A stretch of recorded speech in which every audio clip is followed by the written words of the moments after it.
지난 주말에 사우스햄튼전에서 무승부를 기록하기 전까지 12경기에서 연승이었으니까 맨시티가 최근 굉장히 좋은 흐름을 가져가고 있다, 이렇게 평가를 받고 있습니다. 그러나 사실 이번 시즌도 케인을 영입하지 못하면서 최전방 공격수 자리에 마땅히 뛸 수 있는 선수가 없는 상태죠. 제주스는 이 과르디올라 감독 체제에서 최전방 공격수 자리에 적합하지 않다라고 평가를 받으면서 이번 시즌부터는 오른쪽 측면 공격수 자리에서 뛰는 시간이 늘어나고 있고, 그러다 보니까 맨시티는 최전방 공격수 자리에 포든이나 베르나르도 실바 혹은 데브라이너 이런 선수들이 계속해서 번갈아 나오면서 제로톱을 사용하고 있는 상황입니다. 그러나 최전방 공격수가 없어서 제로톱을 사용하고 있음에도 불구하고 맨시티는 이번 시즌 프리미어리그에서 가장 많은 득점을 기록한 팀 중 하나인데요. 맨시티는 현재 프리미어리그에서 23경기 55골을 기록하고 있고, 이 기록은 경기당 2.39골 정도 되는 기록인데, 이 기록은 리버풀 다음으로 가장 높은 기록이라고 할 수 있습니다. 그리고 여기서 재미있는 것이 맨시티의 현재까지 최다 득점 선수가 베르나르도 실바와 스털링이 기록한 7골인데요. 이 기록이 리그 전체를 놓고 보면 득점 11위에 해당하는 기록입니다. 지금 맨시티가 우승 경쟁을 하고 있는 상황이라는 것을 생각해보면 팀 내에서 가장 많은 득점을 기록한 선수가 득점 11위다 라는 건 그만큼 맨시티가 다양한 선수들이 골고루 득점을 하고 있다는 뜻이겠고, 최전방 공격수가 없기 때문에 득점이 한 곳으로 몰리지 않고 굉장히 다양한 선수들이 득점을 기록하면서 이 맨시티의 좋은 공격력을 이끌고 있는 상황입니다. 그렇기 때문에 맨시티가 최전방 공격수 없이 어떻게 좋은 공격력을 보여주고 있느냐, 이것을 한번 살펴보려고 하는데요. 가장 먼저 첫 번째 포인트는 제로톱을 과르디올라 감독이 효과적으로 사용하고 있다 라는 것을 이야기할 수 있을 것 같습니다. 최근 최전방 공격수 자리에 굉장히 많은 선수들이 배치되고 있는데, 제로톱으로 기용되는 선수들이 후방으로 내려오면서 빌드업에 도움을 주기도 하지만 좌우 측면으로 계속해서 움직여주는 플레이를 통해서 수적으로 우위를 만들어주는 모습을 보여주고 있습니다. 경기 장면을 봐도 이러한 장면을 볼 수가 있는데요. 측면에서 마레지가 볼을 잡고 있는 상황인데, 이때 중앙 미드필더를 출전하고 있는 데브라이너가 전방으로 올라와서 공격에 가담하고 있고, 여기에 더해서 이 풀백인 칸셀루까지 높게 올라와서 이 측면에서 삼각형을 이루고 있는데, 이때 베르나르도 실바, 제로톱으로 출전한 베르나르도 실바가 측면으로 움직여서 4명의 선수가 측면에 쏠려 있는 것을 볼 수가 있습니다.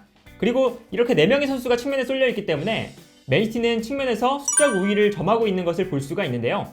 이렇게 제로톱으로 출전하는 선수가 계속해서 부지런하게 움직여주고 하면서 수적 우위를 만들어준다는 것이 이번 시즌 맨시티의 가장 주요한 공격적인 특징 중 하나라고 할 수 있습니다. 그리고 제로톱이 이렇게 부지런하게 움직였을 때 발생하는 장점 중 하나는 상대 수비가 제로톱을 따라서 내려오기 때문에 이때 수비에 공간이 발생하고, 이 순간 좌우 측면 공격수나 아니면 중앙 미드필더가 공간으로 침투해 들어가는 모습을 보여준다는 것인데요.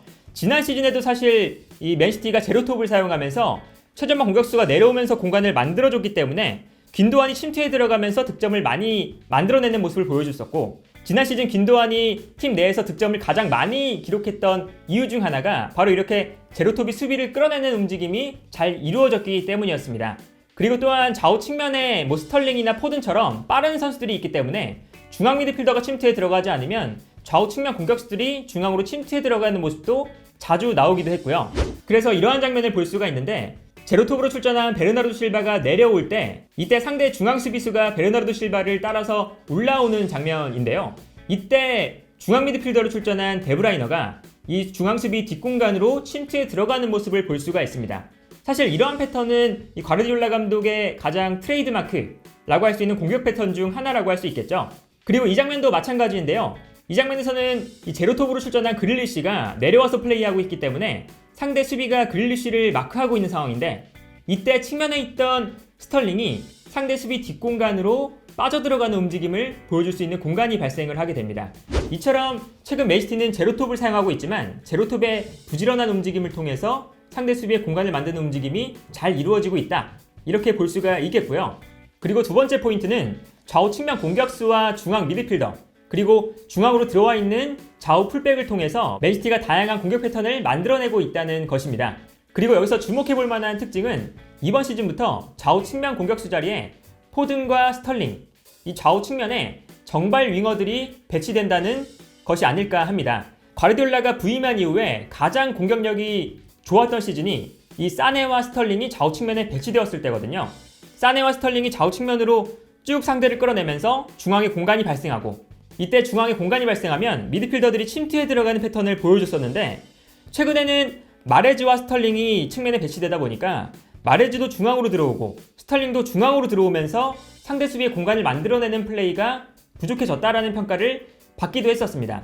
그런데 이번 시즌부터는 포든이 이 맨시티의 스쿼드에 완벽하게 자리를 잡으면서 맨시티가 이 포든을 왼쪽 측면 공격수로 배치하고 스털링이 왼쪽과 오른쪽을 번갈아 가면서 뛰면서 오른쪽에서 뛰는 비중이 다시금 늘어나고 있습니다. 그러면서 이제 맨시티의 공격에서 발생하고 있는 특징 중 하나가 스털링과 포든이 좌우 측면으로 수비를 끌어당겨줄 때 이때 중앙 미드필더들이 침투에 들어가는 패턴, 과르디올라가 부임한 이후에 맨시티의 가장 주요한 공격 패턴이 다시금 위력을 발휘하고 있는 이번 시즌입니다. 경기 장면을 보면 이러한 특징을 이제 자주 확인할 수가 있는데요. 지금 이 장면을 보면 스털링이 측면에서 볼을 잡고 있는 상황인데 이때 상대 수비가 스털링을 막기 위해서 끌려 나오게 되면 이때 중앙 미드필더로 출전하고 있는 데브라이너 실바가 그 뒷공간으로 침투에 들어가고 있는 모습을 볼 수가 있습니다.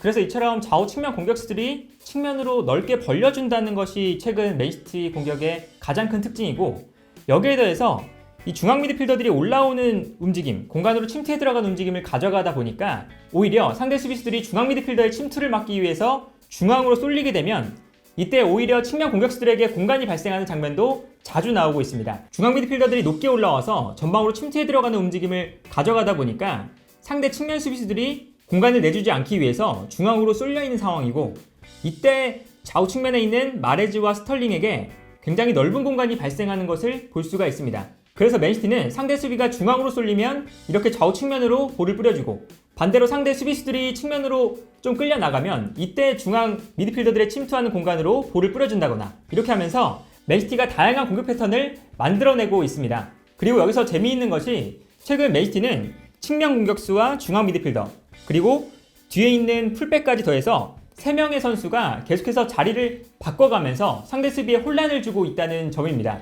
특히 측면에 있는 스털링이 중앙 미드필더와 자리를 바꿔서 중앙에서 플레이할 때가 많아지고 있고, 그리고 이때 발생할 수 있는 장점은 측면에서 중앙 미드필더가 상대 수비를 끌어냈을 때 스털링의 스피드가 워낙 빠르다 보니까 측면에서 중앙 미드필더가 상대 수비를 끌어냈을 때 침투에 들어가는 플레이가 훨씬 더 위력적으로 만들어지고 있다는 것입니다. 그래서 최근 경기를 보면 이렇게 중앙 미드필더로 출전한 베르나르도 실바가 측면에 있고, 그리고 스털링이 중앙에 배치되면서 서로 자리를 바꾸는 상황이 자주 만들어지고 있고, 이때 베르나르도 실바가 상대 측면 수비를 측면으로 끌어내면 이때 스털링이 공간으로 침투해 들어가는 모습이 자주 나오고 있습니다. 그리고 여기에 더해서 이 뒤에 있는 풀백이 공간으로 침투해 들어가는 패턴도 자주 나오고 있는데요.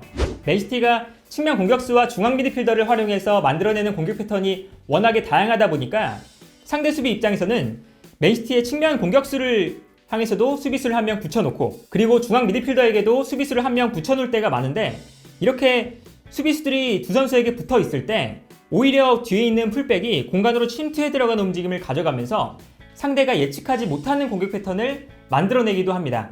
그래서 경기 장면을 보면 포든이 측면에서 볼을 잡을 때 상대 수비가 포든을 신경 쓰고 있는 선수가 한 명 있고, 그리고 중앙에서 그릴리시가 있기 때문에 그릴리시를 마크하는 수비수가 한 명 붙어 있는 상황인데, 이때 칸셀루가 뒤에 있다가 순간적으로 공간을 향해서 침투해 들어가는 모습을 보여주고 있습니다. 그리고 상대팀 입장에서는 칸셀루를 마크하는 선수가 없었기 때문에 순간적으로 칸셀루의 침투를 막고 있는 선수가 없는 상황이 발생하는 것을 볼 수가 있는데요.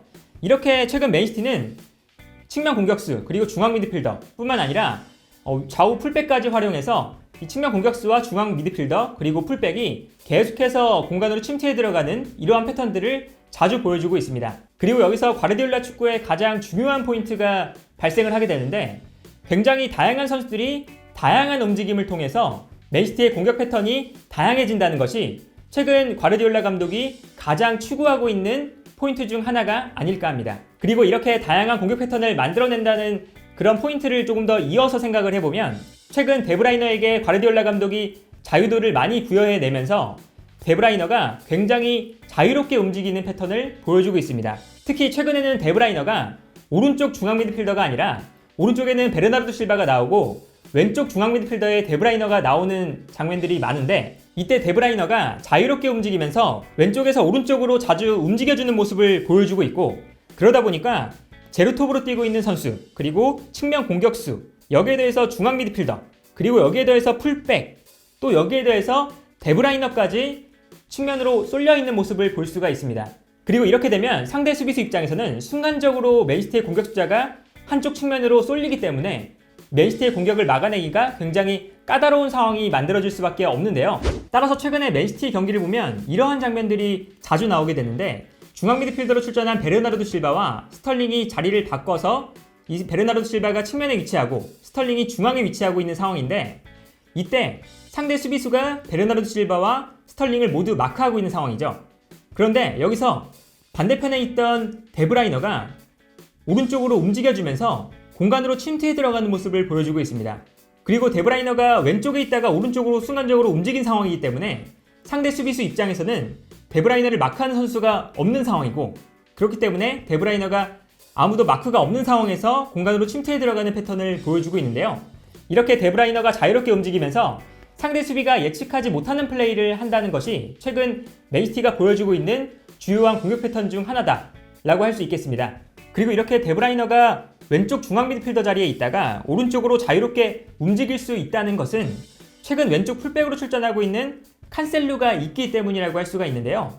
칸셀루가 이번 시즌 맨시티에서 가장 많은 터치 횟수를 기록할 정도로 이 맨시티가 공격을 전개하는데 칸셀루를 거쳐가는 플레이들이 많은데, 칸셀루가 단순히 중앙으로 들어오는 것뿐만 아니라 전방으로 높게 움직여주면서 왼쪽 하프 스페이스 지역에서 플레이하는 경우가 최근 많이 발생하고 있습니다.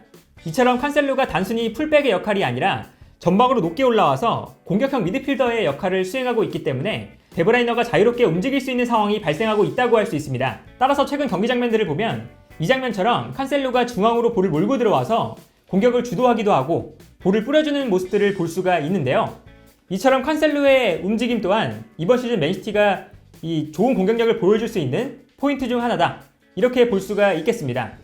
이처럼 맨시티는 이번 시즌 최전방 공격수 자리에 공격수가 없다 라는 문제점을 분명하게 가지고 있고, 그래서 과르디올라 감독이 이번 시즌 우리 팀에는 최전방 공격수가 없는 상태에서 시즌을 치르고 있다, 이러한 인터뷰를 할 정도로 지금 최전방 공격수 자리가 없는 상황인데, 그럼에도 불구하고 맨시티가 좋은 공격력을 보여주는 이유는 제로톱의 움직임, 그리고 측면 공격수, 그리고 중앙 미드필더, 여기에 대해서 풀백의 다양한 움직임이 더해지면서 맨시티가 최전방 공격수가 없음에도 불구하고 좋은 공격력을 보여주고 있다, 이렇게 이야기를 할 수 있을 것 같습니다.